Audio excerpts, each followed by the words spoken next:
एक छोटे से गांव में जहां की रातें अजीब होती थीं, वहां का रहने वाला रामू बहुत ही डरपोक बच्चा था। उसकी मां उसे हर रोज बुद्धिमान और साहसी बनने की कहानी सुनाती रहती थी, पर रामू कभी भी उसे मानता नहीं था। एक रात जब वह अकेला अपने घर में था, उसने एक अजीब सी आवाज सुनी। वह डर के मारे अपने कमरे में छिप गया, पर उसने सोचा कि शायद वह आवाज बस उसकी भूखी इमेजिनेशन का हिस्सा हो।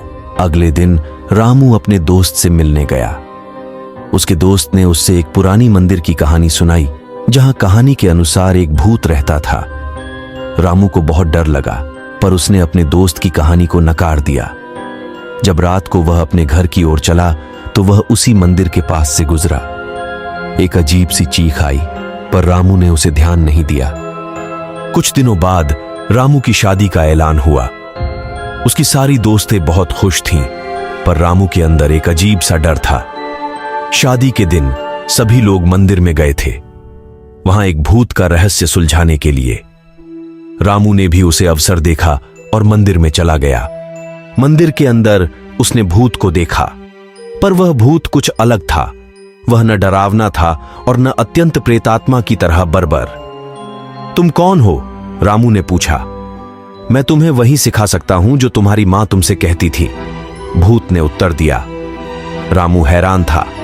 तुम कौन हो और तुम्हें कैसे पता कि मेरी मां ने मुझे क्या सिखाया? मैं तुम्हें सच्चाई का राज बता सकता हूं, भूत ने कहा। मैं तुम्हें यह दिखा सकता हूं कि डर कैसे अपनी जिंदगी को निर्माण करता है। रामू ने भूत की बात मान ली। उसने भूत से जीवन के अलग अलग पहलुओं पर बातचीत की। वह भूत ने रामू को एक नई दृष्टिकोण प्रदान किया। वह भूत की मदद से रामू ने अपने डर को पराजित किया और रामू ने भूत की मदद से अपने डर को पराजित किया और जीवन में नई ऊर्जा और साहस का आनंद लिया। उसने अपनी शादी को एक नए ऊंचाइयों पर पहुंचाया और अपने जीवन को एक नई दिशा दी। उसने भूत के बताए गए सिखाए को अपनाया और डर को अपनी शक्ति में बदल दिया। इस तरह उसने न केवल अपने डर को पराजित किया, बल्कि उसने अपने जीवन को नई उड़ान भरने का मौका दिया।